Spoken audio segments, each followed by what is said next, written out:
Salut à toutes et à tous les maestros. Aujourd'hui, je vais aborder les 6 compétences qui sont pour moi les compétences clés, les compétences majeures pour faire du marché 2024 une opportunité de business. La première compétence à maîtriser, c'est d'avoir un mindset de croissance. Je t'ai déjà parlé à pas mal de reprises de mindset de croissance. Tu retrouves cette thématique dans mon livre Manifeste des agents et conseillers immobiliers.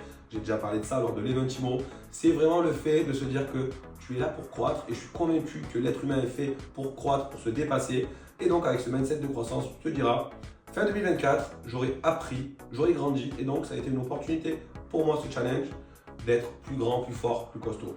La deuxième compétence, ça va être de savoir faire une veille professionnelle de ton marché. Tu dois être en capacité d'identifier tous les biens à vendre sur ton secteur, sans exception. Donc connaître le nombre exact de biens à vendre sur ton secteur. Parmi ce nombre-là, ensuite, en identifier un certain nombre, en avoir estimé un certain nombre et en avoir un certain nombre en mandat en fonction de tes ratios et des chiffres que tu veux obtenir. La troisième compétence qui découle de cette seconde compétence, c'est le fait de devenir un as de la chasse sur ton secteur. Tu dois être en capacité d'avoir une méthode de travail qui te permette de chasser et donc de récupérer les biens qui sont aujourd'hui à la vente chez tes confrères et qui ne se vendent pas par manque de stratégie, par estimation trop haute ou par manque de travail.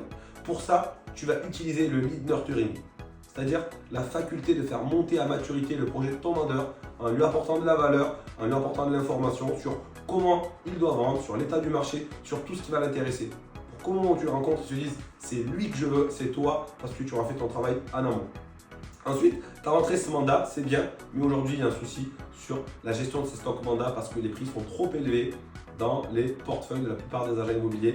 Donc la compétence à maîtriser, c'est la maîtrise de la baisse de prix. La baisse de prix, elle se fait à deux niveaux. La première, c'est une création de lien de confiance avec ton vendeur. Plus il aura confiance en toi, plus il va t'écouter. Mais part du principe que le prix a deux aspects. Un aspect rationnel, un aspect émotionnel. Et donc il y a tout un aspect psychologique autour du prix.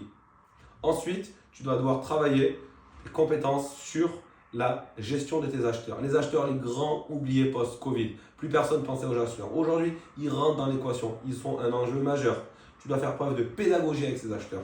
Tu dois faire preuve d'écoute, d'empathie, d'accompagnement, de professionnalisme, être leur guide et les amener à la plus belle chose qu'on puisse faire, l'acquisition de sa résidence principale ou d'un investissement locatif. Je serais curieux que tu me dises en commentaire, ci-dessous, quelles sont, selon toi, les 2 compétences que tu dois plus travailler parmi ces 6 compétences et de me dire à quel point tu es disposé à aller travailler. À très vite pour une prochaine vidéo. Bye les maestros.